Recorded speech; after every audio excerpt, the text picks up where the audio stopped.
Dikala Wakil Presiden Gibran Rakabuming bertemu dengan Wakil Ketua DPR sekaligus Ketua Harian Partai Gerindra Sufmi Dasko Ahmad. Momen tersebut diunggah Gibran di akun Instagram pribadinya serta diunggah di akun Instagram Sufmi Dasko Ahmad. Di akun Instagramnya, Wapres Gibran bilang kalau menu makan siang bersama Wakil Ketua DPR RI Bapak Sufmi Dasko, yakni mie bakso, nasi dendeng balado, dan tumis daun pepaya. Momen makan siang bersama Wakil Presiden Gibran Rakabuming bersama dengan Ketua DPR RI Sufmi Dasko Ahmad sekaligus Ketua Harian Partai Gerindra mengundang tanya. Benarkah ada perbincangan penting antar keduanya? Kami akan bahas bersama Direktur Eksekutif Parameter Politik Indonesia, Mas Adi Prayitno. Mas Adi, kalau kita melihat dan juga membaca dari makan siang bersama antara Wapres Gibran dan juga Ketua Harian Gerindra Sufmi Dasko Ahmad, apa yang bisa Anda baca? Apakah ini sinyal bahwa Gerindra masih harmonis dengan Pak Jokowi atau hanya sekedar memelihara kesepahaman saja? Saya kira ada dua hal ya. Pertama, mestinya pertemuan antar tokoh semacam ini itu adalah perkara biasa. Karena kita tahu misalnya Prabowo Subianto dengan Pak Profesor Dr. Sufmi Dasko adalah satu kubu dalam pemilihan Pilpres di 2024 yang lalu. Jadi kalau ada pertemuan seperti makan siang, bisa juga makan malam ataupun sarapan pagi, itu mestinya tidak terlampau perlu ditafsirkan secara berlebihan karena secara prinsip dan secara politik memang Pak Dasko ataupun Mas Gibran itu berada dalam suatu koalisi kekuasaan politik yang sama, terutama terkait dengan Pilpres 2024 yang lalu. Itu yang kemudian sangat mudah sebenarnya untuk menjelaskan, termasuk misalnya pasti publik melihat ini pasti ada pembicaraan yang terkait dengan isu-isu politik kebangsaan, minimal bicara tentang bagaimana untuk semakin memantapkan supaya program-program strategis Prabowo Subianto, program yang pro kerakyatan seperti soal program makan bergizi gratis, soal koperasi desa merah putih, soal sekolah rakyat dan seterusnya, itu sesuai dengan harapan dan tentu saja mampu memberikan akses yang positif, terutama menyelesaikan persoalan-persoalan yang ada di masyarakat selama ini yang belum ada solusinya. Itu yang tampak di permukaan, Mbak. Tapi publik juga kan tidak bisa menutup mata. Pasti ini secara simbolik ada sesuatu yang disampaikan apa, yaitu soal hubungan harmonis antara pemerintah hari ini dengan kubunya Pak Jokowi yang saat ini ada di Solo. Karena setelah ada pemberian amnesti dan abolisi kepada sejumlah pihak yang dinilai menjadi rivalnya Pak Jokowi dalam kontes politik 2024 yang lalu, itu kan dispekulasikan bagaimana hubungan politik antara pemerintah, antara kekuasaan dengan Solo per hari ini itu kan renggang. Jadi ketika foto ini diupload oleh Gibran yang publik tahu ini adalah replika politik dari Jokowi, pesan politiknya sederhana.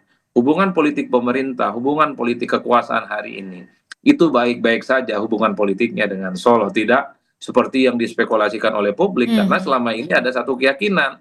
Kalau pemerintah, kalau Prabowo Subianto, kekuasaan politik itu baik dengan Megawati, baik dengan PDIP, itu artinya dengan Solo itu tidak baik-baik saja.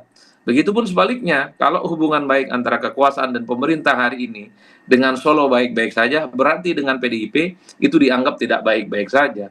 Saya membaca, kalau kita melihat rata-rata secara umum, mazhab politik Prabowo itu adalah mazhab politik yang ingin berdiri tegak di semua masyarakat, berdiri tegak di antara semua mantan-mantan presiden terdahulu.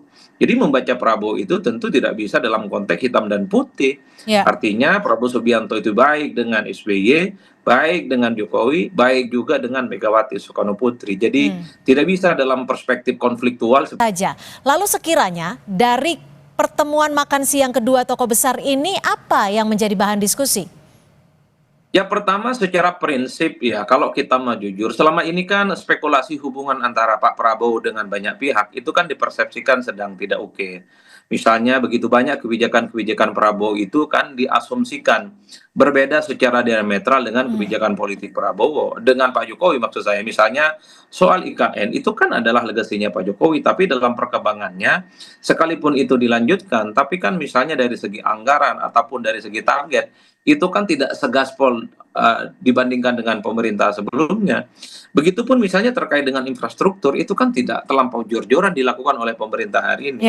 Artinya secara politik dan dari segi kebijakan dalam banyak hal itu terjadi perbedaan secara signifikan yang dilihat oleh publik antara kebijakan politik Prabowo Subianto dengan Pak Jokowi. Mhm, Itulah mhm, yang kemudian selalu dibentur-benturkan. Ini mhm, adalah tanda-tanda mhm, bahwa hubungan keduanya itu tidak baik dan mhm, tidak mungkin akan bersinergis. Padahal secara prinsip bagi saya ini soal style dalam memimpin saja. Pak Prabowo misalnya lebih melihat bagaimana program-program rakyat itu down to earth dan langsung dirasakan oleh masyarakat. mhm. Soal koperasi desa merah putih, makan bergizi gratis, kesehatan gratis, soal termasuk juga misalnya sekolah untuk rakyat, itu kan langsung. Pak Mhm. Jokowi tidak melakukan itu secara prinsip dan lebih menjadikan infrastruktur atau IKN dijadikan sebagai instrumen untuk menyelesaikan semua persoalan-persoalan Oke. kebangsaan. Mhm. Itulah yang kemudian dibentur-benturkan oleh publik. Bagi saya, Pak Prabowo itu punya style politik sendiri, agak berbeda dengan pemimpin-pemimpin sebelumnya, tapi itu jangan ditafsirkan sebagai sebuah hal sifatnya konflik ataupun berbeda secara mazhab. Ya. Inilah yang Apakah saya kira dalam dengan dalam pertemuan makan siang ini turut diperbincangkan soal adanya struktur baru di tubuh TNI? Karena ini sangat bertepatan sekali sebelum hari ini dilantik Wakil Panglima TNI. ya, bagi saya secara prinsip kalau soal struktur TNI ataupun struktur-struktur apapun, itu saya kira memang adalah di internal TNI ya, dan tidak ada kebijakan-kebijakan lain yang mungkin akan itu muncul dari kepentingan dari Mhm. outsider yang tidak memiliki hubungan hierarkis secara langsung. Tapi bagi saya secara prinsip, pertemuan-pertemuan tokoh kunci semacam ini menjadi penting sebenarnya untuk disampaikan kepada publik, minimal untuk memberikan pesan harmoni, Ya. memberikan kesan kerjasama politik. Karena kalau kita mau jujur Mbak, sebenarnya selama kurang lebih sekitar 10 tahun semacam ini kan Mas Gibran itu sangat jarang sepertinya mengunggah bagaimana kebersamaannya dengan elit-elit kunci di negara kita. Mas Mhm. Gibran itu dalam banyak hal tidak terlampau menunjukkan bagaimana relasi politiknya dengan DPR, relasi politiknya dengan pimpinan-pimpinan partai politik ataupun pimpinan-pimpinan fraksi. Itu semua nyaris disapu bersih semua oleh Prabowo Subianto, mulai dari peran, hubungan politik harmonis dengan berbagai pihak, dengan berbagai elemen. Di situ kemudian publik melihat bagaimana peran Wapres kok yang awal-awal dulu kelihatan sangat agresif ketika membuka misalnya lapor Mawapres, tapi setelah itu kan nyaris tidak pernah ada gebrakan-gebrakan yang disinyalmen Ya. sebagai bentuk bagaimana kerjasama dengan elit-elit kunci di negara ini. Oleh karena itu, ketika ada pertemuan dengan Pak Sufmi Dasko, bagi saya Pak Sufmi Dasko ini bukan hanya soal sebagai wakil ketua DPR atau Mhm. sebagai ketua harian DPP Partai Gerindra, tapi publik melihatnya Pak Dasko ini adalah duplikat, semacam replika politik dari Pak Prabowo Subianto, Mhm. karena Mhm. saya kira begitu banyak kepentingan-kepentingan politik pemerintah, Mhm. lobiisnya, penyambung lidahnya, dan termasuk soal Ada eksekutornya, di Dasko. itu memang ada di tangannya Pak Dasko. Oke, Itulah yang tapi saya gini, kira. kalau memang kalau kita lihat dari Pak Dasko, Mas Gibran, ini kan adalah bukan sekedar nama ya. Pak Dasko bukan sekedar wakil ketua DPR ataupun ketua harian Gerindra, tapi juga bisa dikatakan sebagai tangan kanan Presiden Prabowo. Mas Gibran ini juga bukan sekedar wakil presiden, tapi juga simbol kesinambungan politiknya Solo gitu. Lalu kalau dilihat dari pertemuan ini, siapa sekiranya yang menginisiasi? Ya, saya kira kalau pertemuan semacam ini pastinya ada mutual interesting, Mbak. Mutual understanding. Jadi saling Kebutuhannya bersinergi sama. satu sama yang lain. Tapi kalau dilihat dari segi penguploadannya, tentu yang mengupload pertama kali ini kan adalah Mas Wapres. Kan Mas Wapres ini sekali lagi ingin memberikan satu sinyalmen bahwa spekulasi-spekulasi liar terkait dengan hubungan yang tidak baik dengan Hmm. Solo, dengan kekuasaan, itu ingin diamputasi. Artinya Mas Wapres lah yang menginginkan pertemuan ini sehingga bisa menginformasikannya ke publik karena memposting duluan seperti yang Anda sebutkan? Kalau kalau semacam itu agak sulit karena postingannya seperti kolaborasi, karena mention juga Pak Dasko ya. Tapi bagi saya secara prinsip, siapapun yang menginisiatifi pertemuan ini, rasa-rasanya memang mempertemukan dua figur ini yang dianggap mewakili Solo dan dianggap mewakili pemerintah menjadi penting untuk memberikan pesan harmoni, Mhm. untuk memberikan kerjasama, untuk memberikan kesan bahwa semua hubungan politik kekuasaan hari ini dengan semua faksi, dengan semua kubu, dengan semua elemen itu baik-baik saja. Oke. Apalagi ini di bulan Agustus tentu harmoni dan kerjasama itu jauh lebih ingin ditonjolkan dibandingkan dengan yang lain.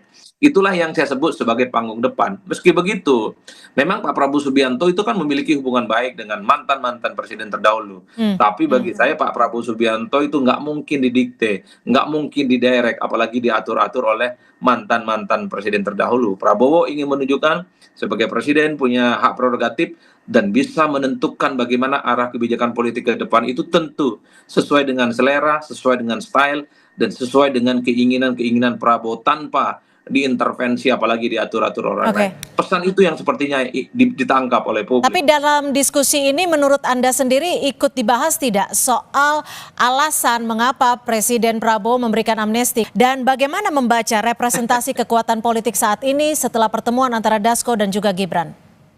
Kalau saya sih melihat ini semacam makan siang gratis, makan siang plus ya Mbak. Satu sisi pasti yang dibicarakan itu adalah soal suasana kebatinan politik di Indonesia saat ini, soal kekisruhan dan kegaduhan, dan pasti dalam banyak hal ada politik-politik yang saya kira sifatnya aktual dan happening, misalnya soal bagaimana kekisruhan yang belakangan ini muncul ya, amnesti, soal abolisi, dan seterusnya, dan seterusnya. Itu kan yang ditangkap oleh publik, tapi itu tentu tidak akan mungkin diekspos dan disampaikan secara terbuka oleh publik. Makanya logika panggung depan dan panggung belakang itu sangat relevan dalam konteks ini. Panggung depannya adalah makan siang bersama, suasana politik guyup dan kebangsaan, tapi di panggung belakang tentu pastinya ada banyak hal-hal lain yang sepertinya artinya amnesti terhadap Hasto Kristianto juga dibahas ya, menurut Anda ya, Mas Adi? Saya tidak terlampau meyakinkan karena ini adalah post factum, sesuatu yang sudah lewat, sesuatu yang sudah menjadi cerita politik dan sudah menjadi cerita sejarah. Hasto sudah bebas, Tom Lembong juga bebas. Sepertinya dalam pertemuan ini hanya ingin menegaskan bahwa pemerintahan hari ini adalah pemerintahan yang sustain dengan pemerintahan-pemerintahan sebelumnya. Artinya dalam banyak hal, orkestrasi politik pemerintah hari ini itu juga punya korelasi positif dengan pemerintahan di era Pak Jokowi. Saya kira di situ, karena semua peristiwa politik sudah selesai, Mbak. Karena semua yang terkait dengan amnesti, abolisi itu juga selesai. Saya kira di situ. Mungkin yang bisa dibaca dan juga bisa disimpulkan adalah ketika nantinya pada 17 Agustus para presiden-presiden terdahulu bisa berkumpul di Istana Negara. Terima kasih Mas Adi Prayitno atas perspektifnya.